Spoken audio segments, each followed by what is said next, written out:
আসসালামু আলাইকুম, সবাই কেমন আছেন?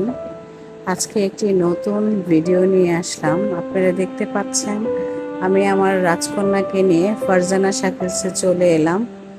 ওর চুলের একটা কাট দেওয়ার জন্য, নতুন একটা হেয়ার স্টাইল দিব ওকে, সেজন্য নিয়ে আসলাম। এটা হচ্ছে মিরপুর 11:30 ঠিক আগেই এই ফারজানা শাকিলস মেকওভার। ওদের চুল কাটানোটা আমার কাছে ওদের প্রাইসটা মোটামুটি কম, তার সাথে হচ্ছে স্টাইলিং হেয়ার স্টাইল ওরা করে দেয়, যেটা আমার কাছে খুব ভাল লাগে।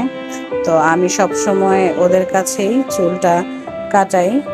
আর আপনাদেরকে আজকে দেখালাম যে আমার মেয়ে চুল কাটানোর আগে ওকে কেমন লাগছিল এবং চুল কাটার পরে ওকে কেমন লাগছে।